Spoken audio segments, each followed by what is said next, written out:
Hey everyone, welcome to Podcast Heroes. We're in week 9, excitingly enough. We're your host, Billy. Bentley. And Aaron. Got some exciting stuff. The big news, of course, being the huge patch that got dropped. But the first thing I want to talk about, though, is the public test realm. It's Hooray! open. It's open as of yesterday. Yeah, go play it. All right, so Bentley, I know you've played on it. How do you get to it? You basically change your region. I'm sure it's America or wherever you guys are. You change it, go up there. It takes about 2 seconds to download, depending on your internet speed, I guess. It's like 4 gigabytes. You go in there. You'll start out level 1. You'll have all your heroes from your game, your normal game, but they'll all be level 1, so you can only choose the first 2 talents. And then just cross your fingers that you'll get the new Battlefield of Eternity. Yeah, okay, so that's the exciting thing, though, of course. Yep. With the release of this, the first new thing is the new Battlefield. Yes, and a new Battlefield. It's very team-centric. They mentioned that when they announced it, that it's a very team-based map, and they did not lie. Half the time, you're going to be spending in the middle with all your team. You're not going to be spending a lot of time in lane. Only 4 merc camps, too. For such a huge map, I feel like that's a little too... There's just not enough mercs, you know what I mean? It's a little anemic, isn't it? Yeah, but those immortals do tons of damage. Think about it as a Dragon Knight, but like times 10. And then also amazing stuns. And so the Immortals, are they the replacement to Siege camps or Bruiser camps? The immortals are the giant things fighting in the middle. Oh, okay. So those are that's the objective of the Yeah, map. yeah. Okay. And those guys are insane. And it's very interesting. It shows their health, and then you're supposed to attack the enemies or defend yours, whatever's happening. And whatever health left over from your immortal, after you kill the enemies, will become your immortal shield when it starts attacking. Interesting.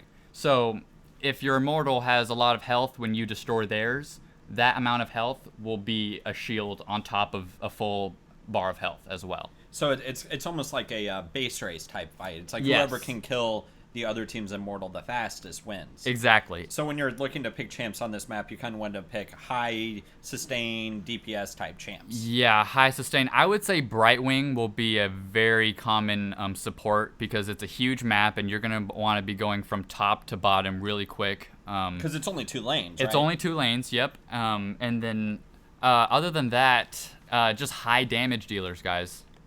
So you're looking at like Illidan, Tychus, Kerrigan. Yeah, I played Vala. Solanas, Vala. She was doing really well. I would like to see what's going to happen if it will remain a just brawl in the center once it launches for everybody, or if this is just everybody wants to see these objectives so much that they are all brawling in the middle so that the Immortals will, play more of a role. Well, okay, I guess that leads me to a question then. Once the Immortals finish their period of pushing the lane, do they reset? Do they have a cooldown, or do they automatically go back to fighting each other? So they have a cooldown. I believe it's about the same time as when like the next dragon shrine will come up. Okay, so like every few minutes. Yeah, kind of thing. yeah. Okay. And that the time doesn't vary. I know when like the first tribute comes up, you'll be expecting the second one pretty quickly. Right. But no, these immortals will come back like the same amount of time each time. Okay. Yeah. Of course, there's a video on the patch preview. If you guys want to watch a map preview of that, get some more details. Yep. And about next week, you'll be able to play it on the live game. Which is exciting because I'm getting tired of these maps that we have. Yeah. And the Butcher is not in the PTR, not right now at least. I don't know if they're gonna be. I don't know. So that would indicate then that he won't be coming out next week. Or, well, maybe he is only coming out next week. Like I imagine if they're going to launch the PTR, they'll probably want to put him on the PTR before he goes. But That's who knows? true. Blizzard knows what they're doing. So It's also worth mentioning that on the public test realm right now, there's only 4 maps you can play. Really? They took out a couple of them, and I don't know if it's just because they know that people just want to be playing the new one, and so they want you to have a 25% chance of getting that. who knows? So hopefully it's the 4 entertaining maps then at least, and not some trash maps like Cursed Hollow. Or, no, actually I kind of like Cursed Hollow. I meant to say the mines, Haunted Mines. I can't stand that map. I don't know if that's in. I know it's in Sky there. Temple's for sure one of them because I played that on the PTR. That's one of my favorite maps too. So Yeah. looks like they're doing it right.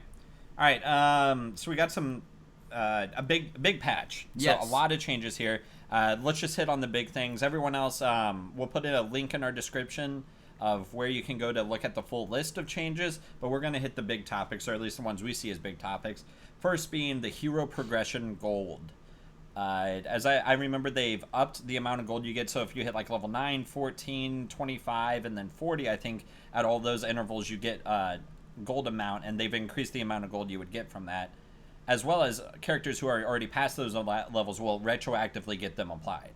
Right. So that'll be a nice little bump in gold, which means, maybe I'll finally buy a anub'arak. Right. Yeah. Or maybe you'll get the butcher. There you go. No, that's probably not going to happen. He's an assassin. I literally have no clue how to play assassins whatsoever. I'm almost as bad at assassins as I am at specialist. That's Oh. okay. I'm pretty bad at tanks, but we're gonna be able to tell that we're bad at tanks soon. Very true. A role change on the tab screen. Bentley, you were telling me about Yeah, this. I actually saw it. It was a surprise to me. I pressed tab and boom.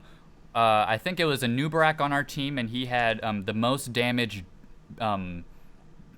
Being dealt to him. So it shows who is actually being the tank in the team. Who is getting the damage dealt to, and that's awesome for the warriors to actually get recognition.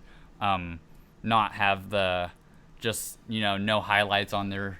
Finally, I won't be the only person with no highlights on my Yeah. team. It'll be nice. Okay, so the way you explained it to me, it's the healing column changed to roll instead. Yes. And if you're a healer, you show your healing there. If you're a warrior, you show the damage taken there. Yep. I'm torn, honestly. I don't think you should reward people for taking more damage. I think tanks' jobs are to take the most amount of damage on your team, but this will show people who take a lot of damage. And I mean, I can play Johanna and just run straight into 5 of them by myself and take a lot of damage, and that'll reflect on the screen. I don't think that indicates a good player, like, extra siege damage does, extra healing, so on and so forth. I don't think that'll indicate good players at all. That's a good point. Yeah, it's pretty easy to get hit on, I guess, right? Right. Well, I think the only way it'll show a good player versus a bad player is if any of the DPS or the supports have more damage taken than the warrior. That'll indicate a bad player at that point instead of rewarding a warrior for being a good player. Right. But that's just my opinion. Yeah, and you'll probably just have to look at the EXP and deaths, and Yeah. you'll know if this guy's an idiot or not. Sadly, there's just no good way to reward tanks Yeah. in any game. Any game at all. And when you think about Sonya's a warrior, and she can have crazy high damage. Yeah. Right. Yeah, then that's why I'm still adamant that Blizzard needs to make changes to the rules. They need to add in a bruiser instead of making Sonya, Tyrael, and Butcher? Arthas as tanks. I think they're more bruisers. I think Butcher will be more of a bruiser. I think there are definitely some assassins that fit the bruiser role more. Like Thrall. Like Thrall, exactly. Tychus. Those. Well, yeah, Tychus range though, so that Yeah, kind of. But okay. no, I see where you're coming from. Yeah. It's like I just feel like adding in a bruiser role will add an extra depth to this game, because we're already starting to see a bruiser tank meta kind of emerge. Why not let it happen? You heard it here first, people. Blizzard employees, contact Billy at niceguysnetwork@gmail.com. We got this. We'll work it out. You guys can pay me a lot of money for it. We'll go to town on it. There you go. All right. So let's talk about some of the more specific changes in game and how it's going to either negatively or positively impact us. First thing I want to bring up is blood for blood. This is a huge nerf for blood for blood. It is. It increases the amount you get healed, so it can. To me, okay, I should go through the specifics. I'm sorry.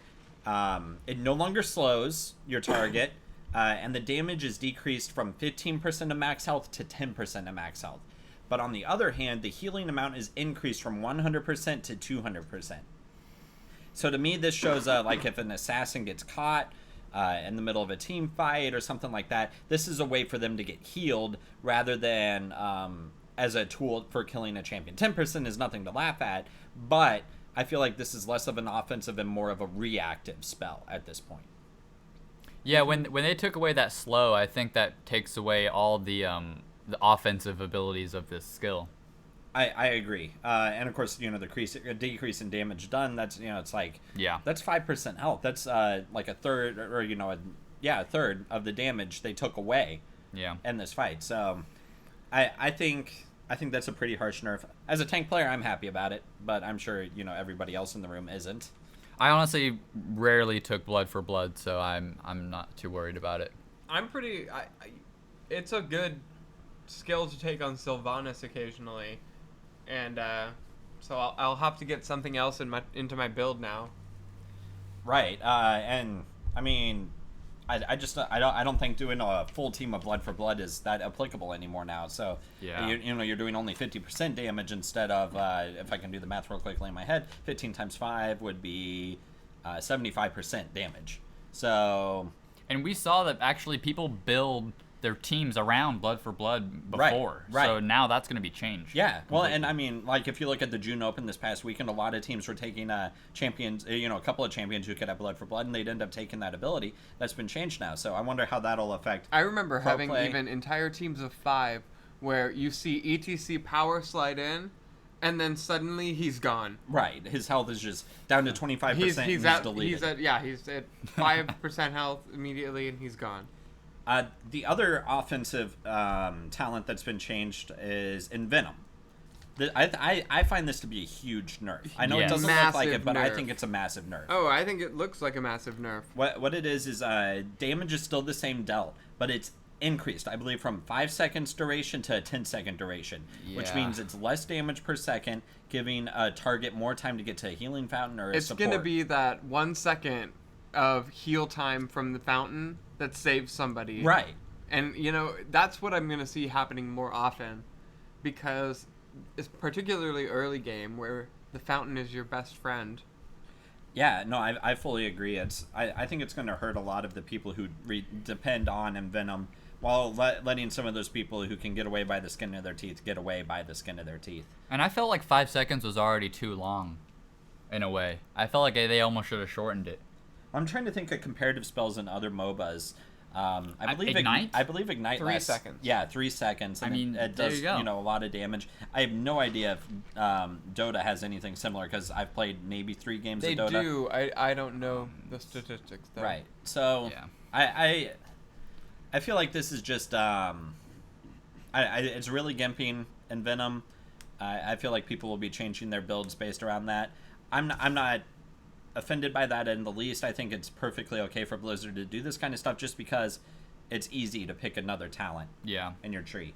There's also a promotion nerf. I know Aaron's a little bitter over this one. Well, they made it kind of suck. If basically now champions or heroes can take your promoted minions out just as if they were normal. That's right, because they got rid of all the stuff that it already does and changed it to 75% reduced damage from non-heroes, as well as increased 100% damage to non-hero minions. So what that says to me is that this is going to be used for split pushing more. This isn't going to be used as a retaliatory strike. Yeah. Which I'm okay with. I think that'll mean, basic split pushers. Like, I have no idea if LV or Asmodin or any of those guys have promote, but I see those kind of characters taking it instead of, like, Sylvanas, Jaina. It's like the people who are in the team fights more. Right. So time will tell on that one. I don't think it's a big deal, but maybe that's just because I've never taken promote once. Yeah. The next big thing, Sylvanas, Possession, right? That's the ability. Possession got reworked pretty huge. Yeah, pretty big changes. We all know that it was kind of garbage before. You would always take Wailing Arrow, but now, so Possession now has 7 charges with a 12-second recharge time. So, 12-second recharge time, kind of like her Q, how it's constantly going to be recharging, and you can just keep using it depending on how many charges you have. Which I already hate that Q enough, so if they're giving her another ability Yeah, like that, I'm man. gonna be a little bitter. Because you basically walk around just holding down Q, and that's constantly doing damage, and you're not even doing an auto attack. You don't even have to aim. Yeah, exactly. It's strong. So when you use Possession now on normal minions, it consumes 1 charge. So 7 minions come in a wave. That's a whole wave right there. 14 minions right on your side. That's pretty significant. And then catapults use 5 charges. So that's basically what they did to her new ult. I don't know. What do you guys think about this? Excuse me, I got something caught in my throat there. I think that it was a much needed change because Possession had problems. Nobody picked it. Yep. I think that Wailing Arrow is still probably the stronger option, but this makes it viable if you split push. I could see this being useful on maybe Blackheart's Bay, but that's about it. I don't see how it could be useful in other maps because you want that Wailing Arrow to take out, a team of 5. Blackheart's Bay, I mean, at least in my experience, you're not always team fighting. Instead, you're looking for those camps. Sure, you can team fight over a camp, but for the most part, it's like 3 people roaming together, 2 people or that kind of thing. Yep. You're never really all together, and I can see Sylvanas doing this kind of thing pretty well, with Possession, at least. And it's also good to note that Wailing Arrow got a nerf. Damage. Yay. The damage actually 200 down to 140, guys. So 60 damage. 60 points done. of damage, which is pretty big. Yeah. All right. We got big Brightwing changes. Let's go ahead and discuss this. Quite a few of her talents were removed. Nothing that looked too important to me, but Aaron's the Brightwing expert. Okay, I'm so upset. Okay. They removed Scouting Drone, Envenom, Promote, Protective Shield, Mule, Sprint. Those are like the staples of my build. So they're nerfing your build, but They're probably nobody nerfing else's. my really OP build because they know it's OP. I mean, I do see Sentry Drone or whatever it's called.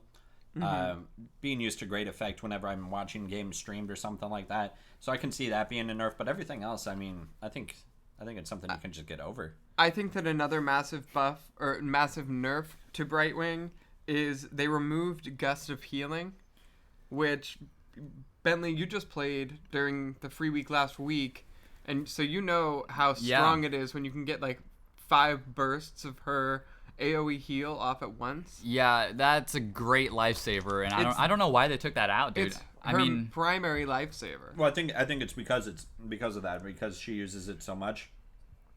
I think this is putting her more into a proper place, because Brightwing really is one of the most contested support champions, one of the most contested champions in the game. Yeah. For multiple reasons, big healing being one, but also the polymorph, which they changed around too. I believe they removed the slow from polymorph, as well as they removed changed the duration. Yeah, the duration from 2 seconds to 1.5. So actually, they added a slow. It used to be called Sticky Powder, which was viable to take because it made the polymorph slower. Okay. Now you can take the other option, which is they take 25% increased damage. So it's like they made Sticky Powder something permanent. Right. And then, and now you can make them vulnerable as well as slow, which, and it looks like they changed up Pixie Dust a little bit. I'm a little bit confused. Read it out for us. Let's Anti-Magic Powder has been removed. Shield Dust has been redesigned, and I'm pretty sure that it used to be it granted you a shield of some sort of like 50% of a auto attack. Yeah. And now it reduces incoming ability damage by 50%. So that's pretty good, dude. So basically, like, skills are now gonna be less of a threat for whoever you cast that on. But it's not level 1 anymore. It's level 13. Oh. And that's a big change. Is there any competing talents with that at level 13? Yes, the new one called Pixie Boost, which is Pixie Dust now grants a 50% bonus to movement speed, decaying to 20% over 1.5 seconds. That is crazy fast, and I'm excited to try that. Okay, so you got competing talents at level 13 you'll have to take. I think it'll be interesting. I know you were checking out a video before we started this about a new Brightwing build. Did you get anything from that? It's like, do you like the changes that they made, or? Really, the main change is to Brightwing's ult, the Blink heal. Isera's Blessing, which added an extra charge, so you could kind of zip around, was removed, but now there's a new talent called Double Wormhole. Oh. And Blink Heal can be cast a second time on a different target within 2 seconds without consuming a charge. That's kind of nice. So you heal, and then you quickly heal somebody else without wasting another charge. Okay, so I don't know the blink heal mechanic. Is it an AoE heal or is it a single target heal? Single target heal. Okay, so it's that not like you blink can to. jump around in a team fight and be saving everyone's lives, but... Well, kind of, because it has charges. So you blink to one person, get your AoE heal off and the blink heal. Okay. And then immediately blink to the next person. Right.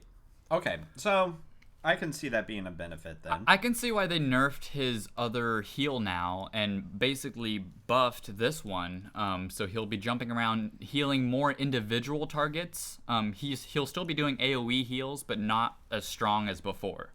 But that's also a level 20 talent. Do you think, do you think it's strong enough to wait till level 20? Does it need to be showing up earlier? Will it compete with the other level 20s? I have no idea how Brightwing works, so... I think that it's a fine substitute for the ult. It's not really that big of a change because you were able to do it 3 times in a fight. Now you're going to be able to do it 4 times in a fight. Okay. So it's pretty cool. There is one more talent, Manic Pixie, which makes your pixie dust... If your target is affected by pixie dust, you'll heal them for extra. I think it's 30 extra heal. Wow. Okay, so bonus healing on targeted pixie dust. There you go. Nice. So essentially what they did was nerf your build, but pretty much keep Brightwing the same.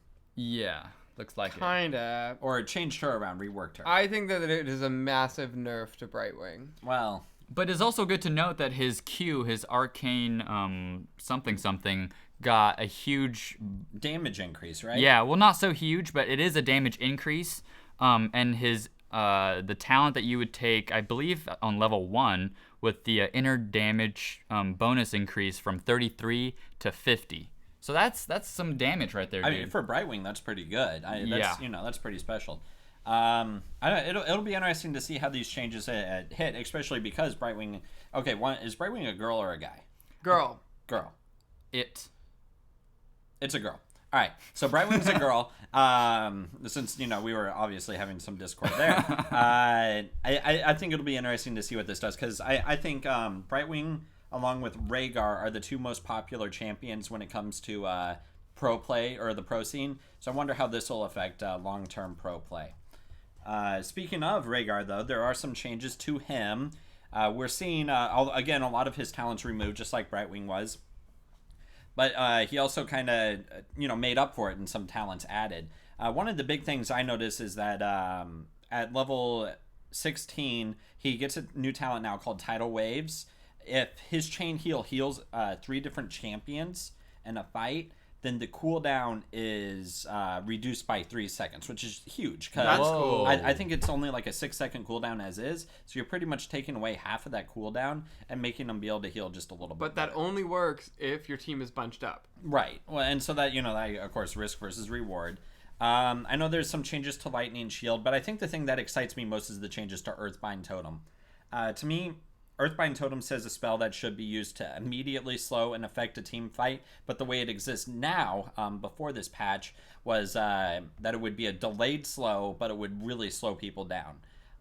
Now instead, they sped up the slow time and decreased the amount that they were slowed. So really, this is kind of an immediate impact versus a long-term impact. And with how easy it is to escape the totem's range, I think this is a much-needed nerf. Yeah. Or buff. I actually only saw it when I would see enemies retreating, and then they would drop that for the opponent to, get slowed and not kill them. Right, exactly. So, other than that, Malfurion got some changes. He's been really popular lately in the pro scene for a multitude of reasons, but I think these changes are interesting. I think it'll help him show up more in quick match games because he's not that popular right now in quick match or in Hero League. Again, another case of like Rhaegar and Lily, a lot of his talents removed and some new ones were added in, but a lot of his mana cost was reduced. And his Innervate, I think it is it Innervate? Yep. Okay, it's actually called Innervate. That's awesome. It Because got it's a buffed. Blizzard spell. Yeah, Yeah. well, and that's why I was thinking, it's like, there's no way they called it something not Innervate.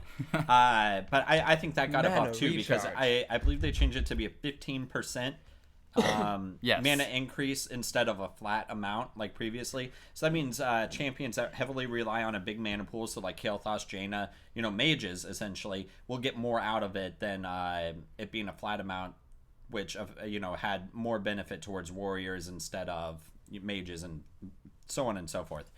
Regrowth got a little bit of a buff. Moonfire got just a little bit of a change. Entangling Roots, things kind of got flipped around. I believe it was a reduced cooldown, but also the mana cost was also reduced.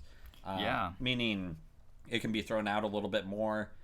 And we actually already saw a lot of Malfurion. If you watched any of the June Open. the June Open, we saw a lot of Malfurion, a lot of the Entangling Roots being crucial in team fights. Entangling Roots can just wreck you. Yeah, dude. I mean, I've seen it. If you cast out on like a Nova, they're gone. They're dead. I mean, it doesn't really bother me. I Really? don't care. Yeah. I want to be getting hit with stuff anyways as a warrior, so I'm happy. I mean, for warriors, of course, but the squishy assassins, they're just dead. Yeah, no, I fully agree with you. Speaking of, though, the June Open, I believe that's our next task to talk about. Yeah. Congratulations to Tempo Storm. They only dropped one game all tournament long. Wow. If you guys were watching, though, one of the proudest moments of my life, I sent out a tweet on the Podcast Heroes Twitter, and it got displayed on the Blizzard stream. Really? So, yeah, if you guys want to go back, watch the replay, check us out. We're pretty much world famous now. So Wow. World's greatest. yeah, it was a really fun Open to watch, and to me, it just really resonated with me why I'm going to enjoy watching this as an esport much more than League of Legends or Dota, because of these shorter game times. Oh, yeah. I think I watched it for like a good 2.5 hour period, and I saw almost 12 games, I think, or a huge amount of games, because they'd be over in like 20 minutes. It's almost like the casters spent more time analyzing the games than the games actually lasted. I know that's not true, but still, it's like I really like that feeling. And so it got a quick pace. It got a quick pace to it, and I really, really enjoyed that. I also want to say congratulations, shout out to my homeboy Zuna. I was a huge Vulcan fan during League of Legends, so now he's playing Heroes of the Storm. Got a shout out to him. I'm sure he listens to this podcast every week with excitement. So it was really fun to be able to watch him on top of things again. And Tempo Storm was really looking unbeatable. They looked good. Yeah, I caught a couple of those matches. The interesting thing I got out of the games were the bans. I'm very excited to see when Blizzard's going to implement that into the real game. I can't wait. That's going to change a lot of things, dude. Fully agree. Go ahead. Sorry. What were some... I mean, I saw a lot of damage dealers being banned, but one time I actually saw an Abathur Illidan ban. Both of them, and I think they knew that the other team kind of liked that combo, and they completely shut that down. Well, it is a really powerful combo, especially if you take Avatar. So you have two Illidans flying around in a team fight, and as is, Illidan's one of the most powerful champions in this game. Exactly. Let alone the most powerful assassin. So that's a really good ban. I saw a lot of Kerrigan banned. Yep. Apparently she's a lot stronger than I really thought her being. I just thought, Kyle, our nice guy Kyle, was really good at her, but apparently she's just really strong. Primal Grasp is just really, really strong. It's huge, and if you can combo that with that stun, it wrecks the team fight. So it's fun to see her. And like you were saying, Abathur was getting banned some. Didn't really see many warriors banned. Not a lot of warriors banned, but what warrior was the most common that you saw?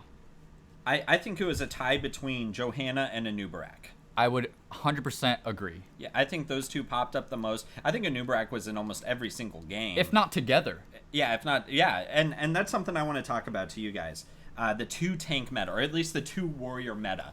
I love it. Because, I'm a warrior player, so it's just more excuses for me to play more warriors. But I also think it's just a meta. I tell Aaron every day at work, we got to talk about the 2-tank meta. We got to play the 2-tank meta because it's just so strong right now. But I can't because I suck at tanks. Well, we have other people on the team. It's not just a 2-player game. That's true. So, one of my favorite combos, though, that I kept seeing and this is actually something we'll talk about in Watch Us Climb too, is a Johanna Tyrael combination, as well as Muradin Tyrael. I think Tyrael is the best as far as damage warriors go. I know Sonya is pretty high up there in damage, but I think Tyrael's kit is just better.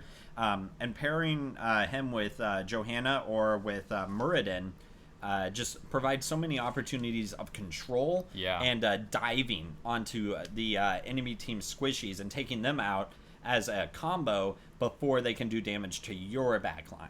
Yeah, they're basically going to be stationary if you combo that wombo in that perfectly there. Right.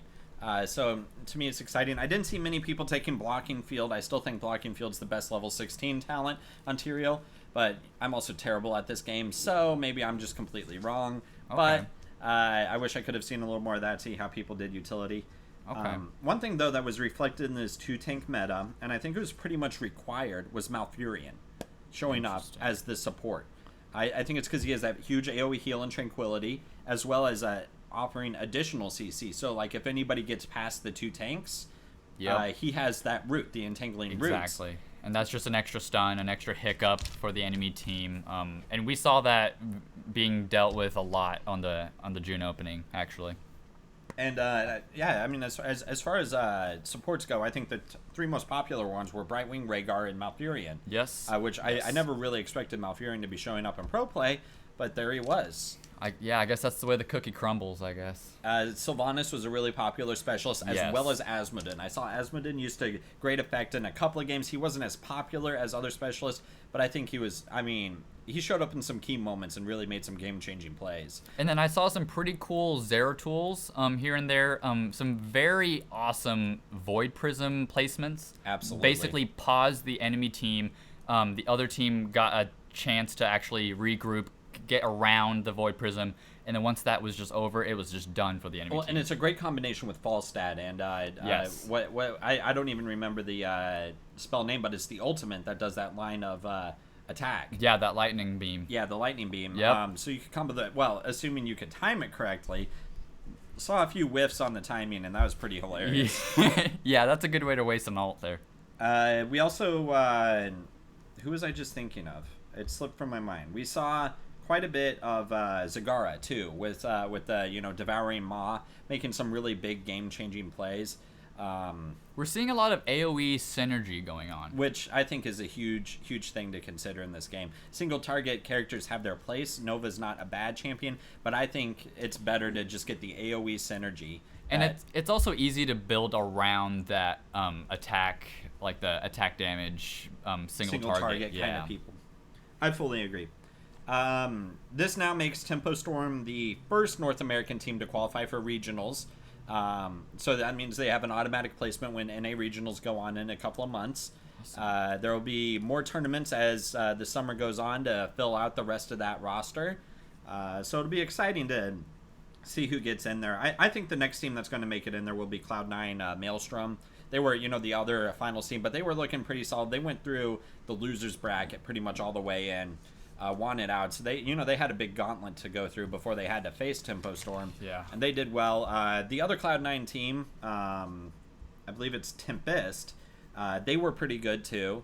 So I could see those being 2 more teams. I believe Fan is on Tempest, who's one of the better players in North America. Well, of course, we saw him during Heroes of the Dorm playing for UC Berkeley and just doing an amazing job on Illidan. Yeah.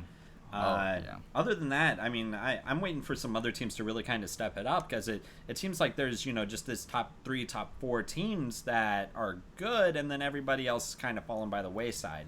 Yeah, I wonder if it's gonna take a couple years for it to get some more diversity of teams into the kind of really, and that could be it. It's just it hasn't had time to grow. The game's been out for less than a month. Yeah. So maybe we'll see it change. Just over the course of the next few months. Anyways, I'm excited. I love esports. I think this is going to be a huge esport. So, I'm sure I just dominated the talking in that segment because of how excited I was. It's like the June Open. I got to sit at home and just watch esports all day. It was awesome. I'm glad that you were talking because I didn't get to watch much. I watched it a little bit, but my question to you: do you think we're going to see a lot more dual warrior in the next tournament? I hope so. I know there were some warrior changes during this patch that could kind of influence how strong it was. I mean, anub'arak's beetles kind of got changed around, as well as his locust storm. Tyrael had a couple of changes. You know, those are the kind of champions you see in the dual tank, or the response to the dual tank. Honestly, I think it's just such a strong comp because of what it is. It gives you two beefy champions to stand in the way. And I think there's just no arguing against that, ever. So I could see that remaining a staple for a while if people don't get the picks that they want. Yeah, I agree. I recently had a game where I played Muradin, and then it was a dual warrior with Muradin and Stitches. And actually, I stunned him. Whichever way, actually, either I went first with the stun or he hooked them. Either way, whoever got stunned or hooked, dead. Dead. I love Stitches. I really hope he Insta-dead. makes a comeback. They did change him around a little bit, a slight buff to him, so Yeah. I'm going to hold off on buying a anub'arak for as long as I can, because I'm just not a fan at all. But he's so powerful, dude. He is. So strong. And I actually played him recently, I think yesterday, and his stun is crazy. It's the range is insane on that. I didn't know how far it was. Well, and speaking of anub'arak, I'm sure you got to play him because he's free week. Yes. This week. Yes. We got our free week coming out. We got ETC, Lili, anub'arak, Zagara, Illidan, Thrall, and Nazeebu. Guys, come on. What's the big one here? Still no Abathur. Yeah. December 16th was the last time he was on free week. It's almost been 7 months. It's almost been 7 months. Come on, Blizzard, please. I really want to try an Abathur. I'm going to suck on him, but I still want to really try him. It's sad, really. I'll probably end up leading my team in deaths. You too, need as to Abathur. just buy him. They're never going to free week him. That's just really not going to happen. I know, and he's still 10,000. He's still 10,000. I got him first. It's just like, why is he so expensive for a champion that basically, I bet a lot of the player base has no idea even existed or how to play at all? Yeah. I mean, yeah, because he doesn't pop up in quick matches in Hero League much. Nope. Never been on free week since a lot of people have started playing this game. It's almost like Blizzard just kind of regrets releasing him and hopes people will just forget about him. Of course, until, pro players start doing Avatar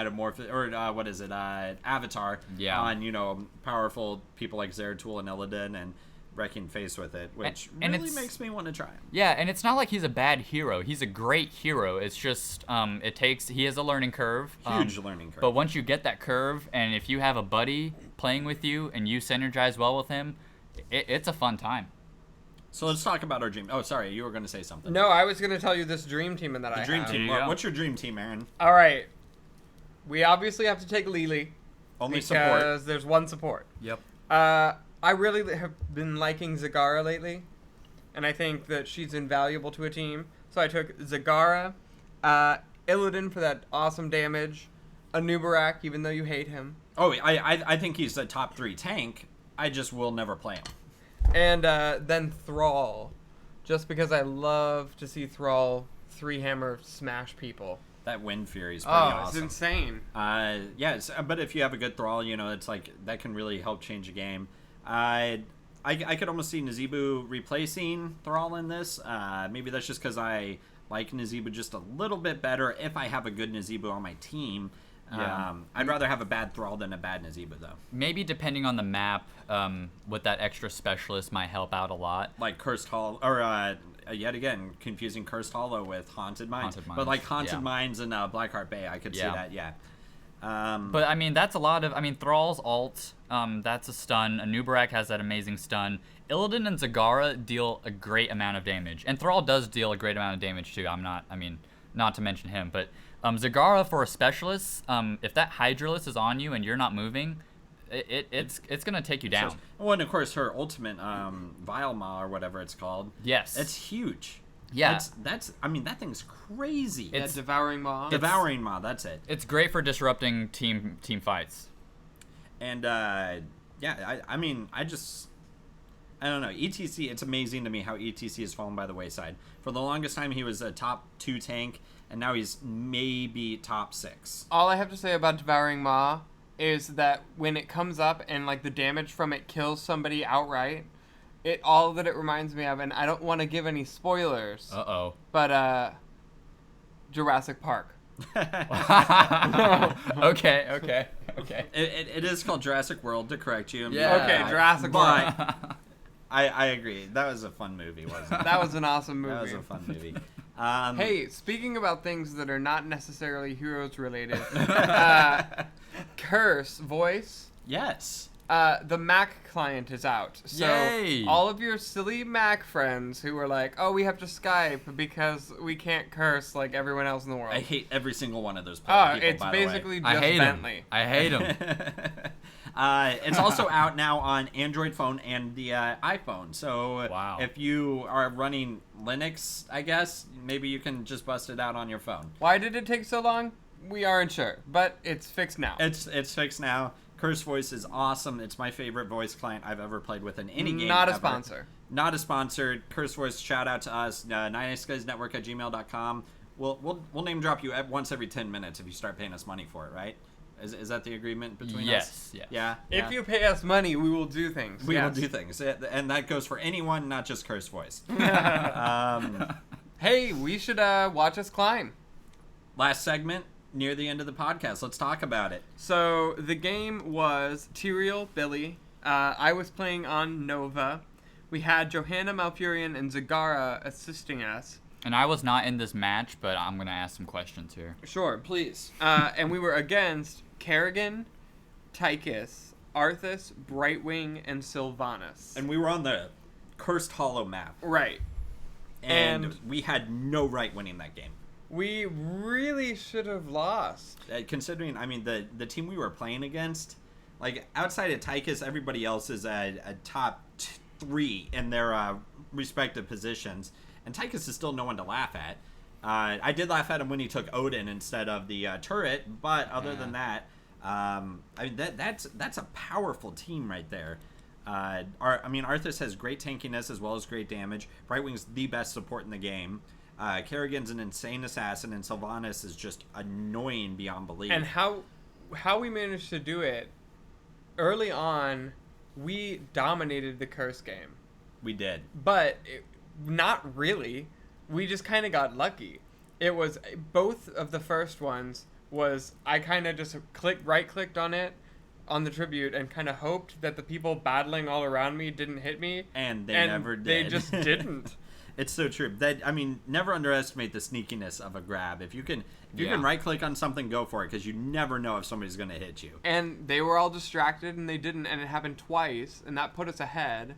We also were really good on our boss rotations. I think we got all the bosses in that game. I think they got one. But other than that, we got every single boss on that map, including theirs, which was huge. But, well, yeah, and the one that they did get, though, was a huge boss for them because they aced us and a boss pushed our bot lane. Yeah. And it was early, and it gave them a pretty big level advantage. That was why we were saying earlier that we really shouldn't have won this game. Yeah. Well, I mean, yeah, the team comp and how we played the early game. So were you guys evenly matched? Like, was this a tug of war sort of game? Well, Bentley, to answer your question, I was on the team, so it was immensely in obviously. my favor. Yeah, exactly. Okay. No, actually, that would be my point that I would make.